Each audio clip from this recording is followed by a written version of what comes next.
રાજકોટમાં Marwari share broking હાઉસમાં મોડી રાત્રે લાગી આગ. રાજકોટના મવડી, કાલાવડ રોડ અને કનક રોડ ફાયર સ્ટેશનના ફાયર ફાઇટરો તેમજ એમ્બ્યુલન્સનો સ્ટાફ તાત્કાલિક સ્થળે પહોંચી ગયો અને આગ પર કાબૂ મેળવવાના પ્રયાસો શરૂ કર્યા હતા. રાજકોટ શહેરમાં વધુ એક આગની ઘટના સામે આવી છે. શહેરના નાના મવા સર્કલ પાસે આવેલ જાણીતી મારવાડી શેર્સ બ્રોકિંગ હાઉસમાં વિકરાળ આગ ફાટી નીકળી હતી. બનાવથી અફરાતફરીનો માહોલ સર્જાયો હતો. ઘટનાની જાણ થતાં ફાયર વિભાગનો સ્ટાફ ઘટના સ્થળે દોડી ગયો હતો અને કામગીરી હાથ ધરી હતી.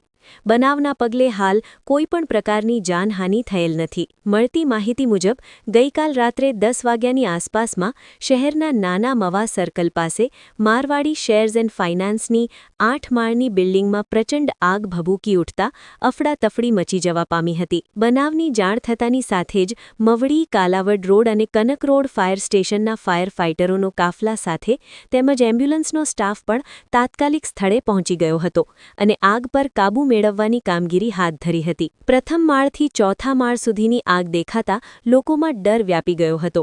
ફાયર ફાઇટર દ્વારા 5મા માળ સુધી 1 કલાક પાણીનો મારો ચલાવી આગ ઉપર કાબૂ મેળવીને આગ બુજાવી દીધી હતી. ઇલેક્ટ્રિક વાપરમાં શોર્ટ સર્કિટ થતાં આગ લાગી હતી. તે વાયરિંગનો ભાગ ઉપર સુધી જતો હોવાથી 5મા માળ સુધી આગ લાગી હતી. જો કે માત્ર ઇલેક્ટ્રિક ડક્ટમાં જ આગ હતી.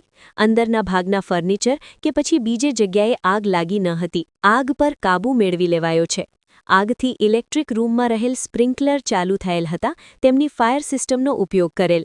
આગથી સાઇડમાં રહેલ કાચનું એલિવેશન તથા ઇલેક્ટ્રિક વાયરિંગ સળગી ગયેલ, જેથી સર્વર રૂમ સુધી આગની લપેટમાં આવી જતા નુકસાન વેઠવાનો વારો આવ્યો છે. બ્યુરો રિપોર્ટ સમય 24 ન્યૂઝ રાજકોટ.